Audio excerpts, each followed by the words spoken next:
Good morning दोस्तों, 10वीं हिंदी की कक्षा में आप सभी का स्वागत है। हम तुलसीदास पाठ शुरू कर चुके थे। उसके भाग 1 में हमने कुछ चौपाइयां, दोहे और पद पढ़ चुके हैं। हम पढ़ चुके हैं कि जनक की सभा में शिव धनुष भंग हो चुका है।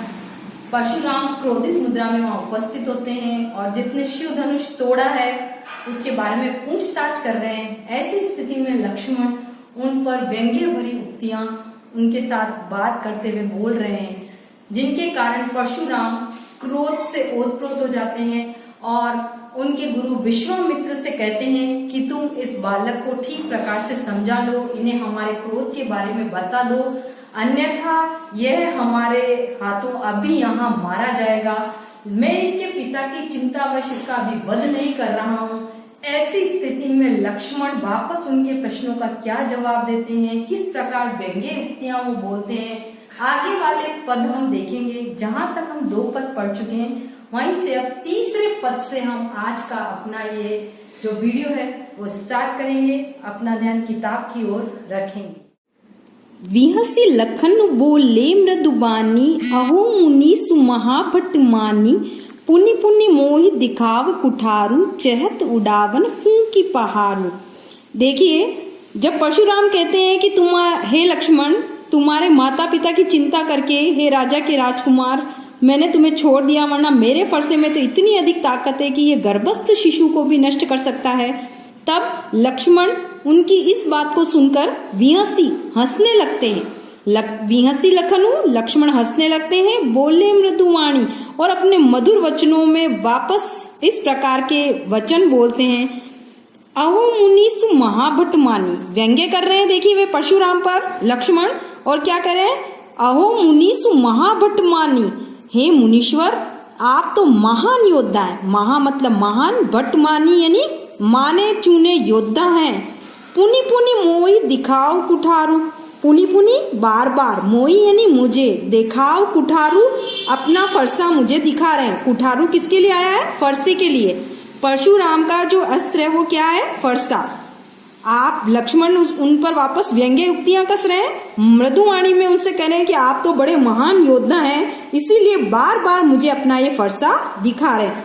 चहत उड़ावन फूंकी पहाड़ू, चहत यानी चाहना, उड़ावन यानी उड़ाना चाहते हैं, फूंकी यानी फूंक से, पहाड़ू यानी पहाड़। ऐसा लगता है कि आप तो फूंक देकर पहाड़ को उड़ाना चाहते हैं। लक्ष्मण की व्यंग्य उक्ति में क्या बात प्रकट हो रही है कि वे स्वयं को पहाड़ बता रहे हैं और कह रहे हैं कि हे मुनीश्वर, आप तो फूंक देकर पहाड़ को उड़ाने का प्रयास कर रहे हैं।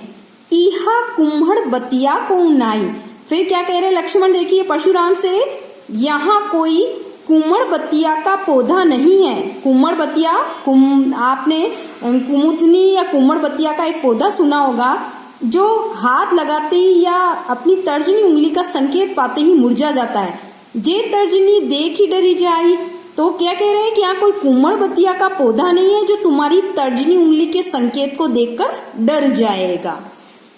देखी कुठारू सरासन बाना, मैं कछु कहा सहित अभिमाना। फिर लक्ष्मण वापस परशुराम पर व्यंग्य कर रहे हैं और देखिए उनके वचन किस प्रकार से हैं। देखी कुठारू, मैंने तो आपके शरीर पर फरसे को देखा, सरासन बाना, और मैंने तुम्हें जो अपने ये बाण और धनुष को धारण करके देखा, इसीलिए मैंने सोचा कि आप बहुत बड़े क्षत्रिय हैं। मैं कछु कहा सहित अभिमाना, इसीलिए मैंने भी अभिमान पूर्वक आपको बहुत सारी बातें कह दी। मतलब मैंने समझा कि आप एक क्षत्रिय वंश के हैं, तभी आपने अपना फरसा और बाण और जो आपने तरकश है वो धारण किया हुआ है, उसको देखकर मैंने भी अभिमान पूर्वक आपसे बहुत सारी बातें कह दी। भृगुसुत समुचित जनेऊ बिलोकी, लेकिन फिर लक्ष्मण क्या कह रहे हैं? भृगुसुत, लेकिन आप तो भृगु वंश के या भृगु कुल के हैं। समुचित जनेऊ बिलो की, आपकी इस जनेऊ को देखकर मुझे पता चला है कि आप तो वास्तव में ब्राह्मण वंश के और ऋषि भृगु के पुत्र हैं। जो कछु कहूं सहूं रिस रोकी, इसीलिए आपने जो कुछ इतनी देर से कहा उसको मैंने अपना क्रोध शांत करके सहन कर लिया। क्योंकि पहले क्या है, परशुराम देखिए अपनी वीरता और शौर्य का बखान कर रहे हैं। वो कह रहे हैं मेरे फरसे में इतनी अधिक ताकत है, मैं जिसने शिव धनुष तोड़ा है मैं उसे मार गिराऊंगा। तो लक्ष्मण को ये सब बातें सुनकर क्या आ रहा था, गुस्सा आ रहा था। लेकिन वो क्या कह रहे हैं कि मैंने तुम्हें ब्राह्मण का पुत्र समझकर तुम्हारे इस जनेऊ को देखकर अत्यंत मुझे क्रोध आ रहा था, फिर भी मैंने उसको रोक लिया। सुर महिसुर हरिजन अरुगाई। फिर देखिए लक्ष्मण क्या कह रहे हैं कि हमरे कुल इन पर न सुराई। हमारे कुल की परंपरा क्या रही है, लक्ष्मण अपने कुल की परंपरा का बखान करते हुए परशुराम से कह रहे हैं कि सुर देवता, महिसुर यानी ब्राह्मण, हरिजन जो ईश्वर के भक्त हैं, अरु गाय, गाय यानी गाय, जो देवता लोग हैं, ब्राह्मण हैं, ईश्वर भक्त हैं और गाय हैं, हमारे कुल में इन पर वीरता दिखाने की परंपरा नहीं है। हमको इन पर वीरता दिखाना शोभा नहीं देता। सुराई यानी शोभा देना। बंदे पापू अब कीरति हारे। बंदे पापू, यदि हम इनको मार गिराते हैं तो पाप के भागी बनते हैं। अब कीरति हारे, और यदि हम इनसे हार जाते हैं तो हमें अपयश मिलता है। मारता हूं पाप परिय तुम्हारे, इसीलिए मैं आपके पैरों में पड़ना चाहता हूं। मतलब मैं मर जाऊंगा लेकिन आप पर प्रहार नहीं करूंगा। कोटि कुल्लिस सम वचन तुम्हारा।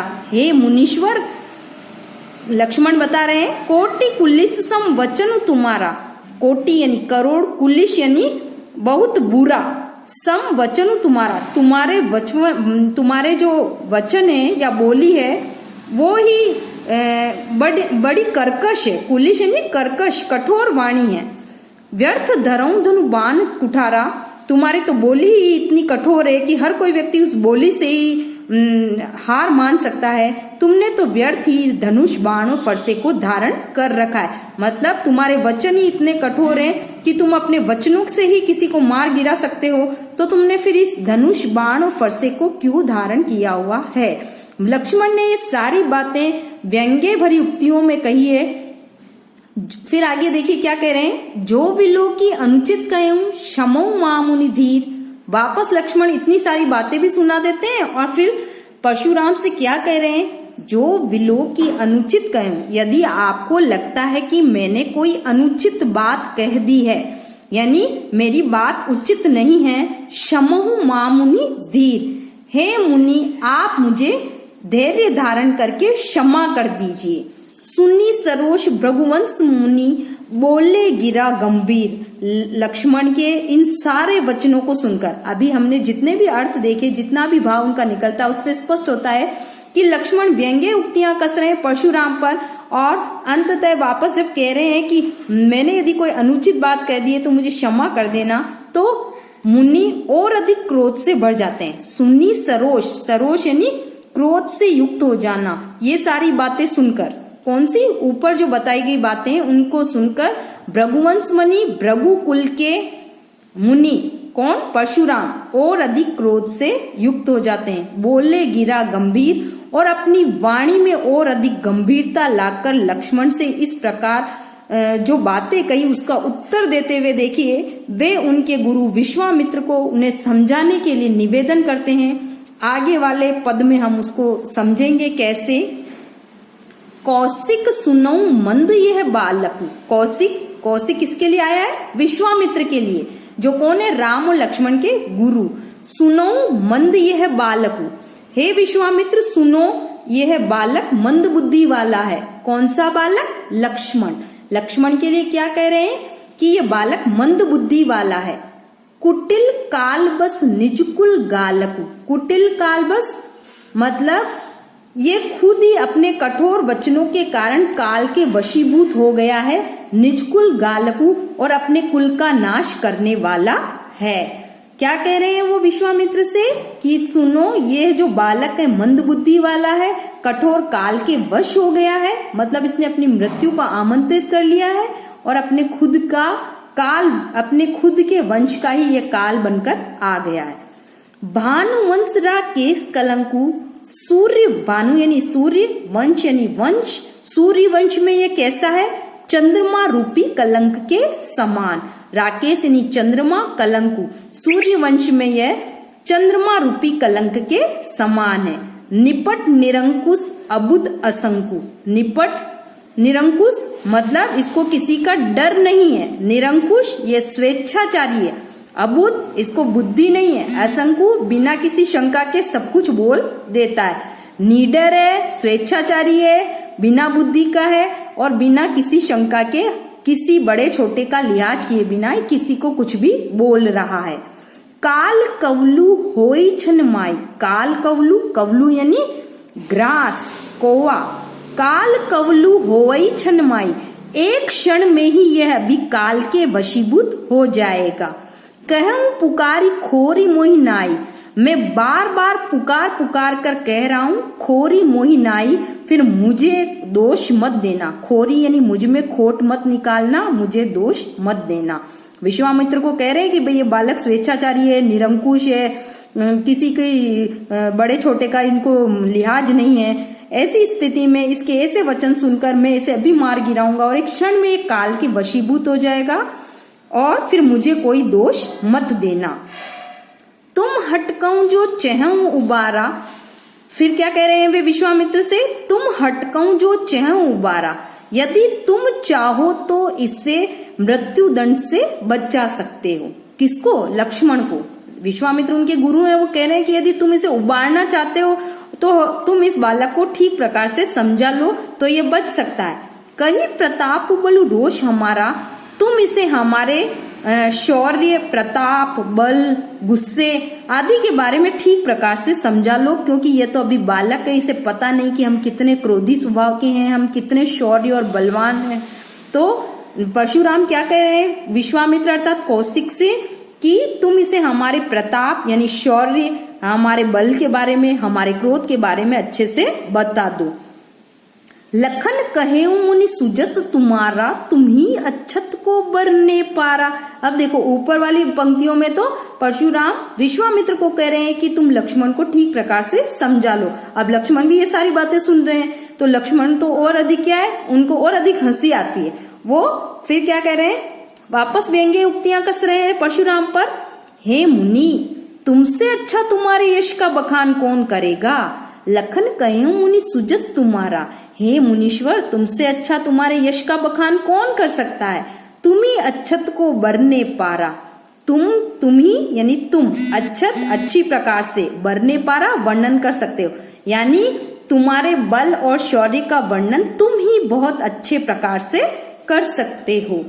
अपने मुंह तुम आपनी करनी, अपने मुंह यानी अपने मुंह से तुम आपनी करनी, आप अपने बल और शौर्य को बता चुके हो।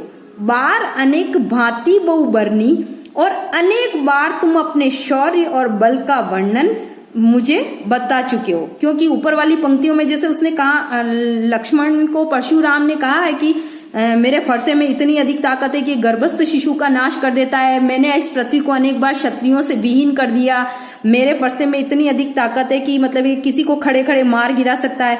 तो लक्ष्मण क्या कह रहे हैं, तुम्हारे मुंह से अच्छा तुम्हारे यश का गुणगान कौन कर सकता है, और तुम अपने मुंह से तुम्हारे यश का बखान बहुत बार कर चुके हो, अब कितनी बार और मुझे बताना चाहते हो।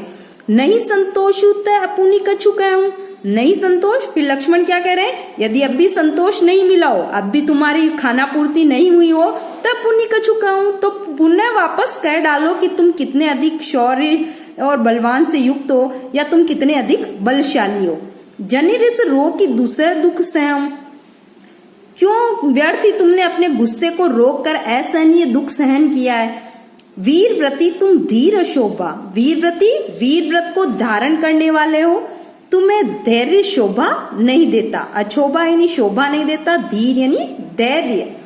गारी देत न पावम शोभा, और गाली देते हुए भी आप अच्छे नहीं लगते।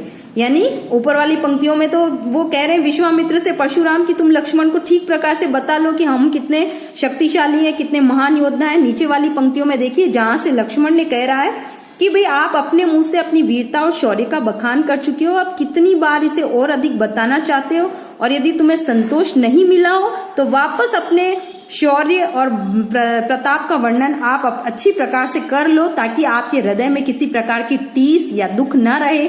वीर व्रत को धारण करने वाले हैं, तुम्हें धैर्य शोभा नहीं देता, गाली देते न पाऊं शोभा, और गाली देते हुए भी आप अच्छे नहीं लगते। फिर देखिए लक्ष्मण बाद वाली पंक्तियों में वापस परशुराम से क्या कह रहे हैं, सूर समर करनी करई। जो शूरवीर व्यक्ति होते हैं, सूर यानी शूरवीर, समर यानी युद्ध, करनी करई, शूरवीर व्यक्ति तो युद्ध भूमि में अपनी करनी करते हैं। कई न जनावई आपू, वो बोल बोलकर अपनी जो योग्यता है उसका बखान नहीं करते, वे तो कर्म करने में विश्वास करते हैं। मतलब जो शूरवीर व्यक्ति है वो युद्ध भूमि में अपनी शूरवीरता का प्रदर्शन कर डालता है, उसे अपनी जबान से नहीं करता।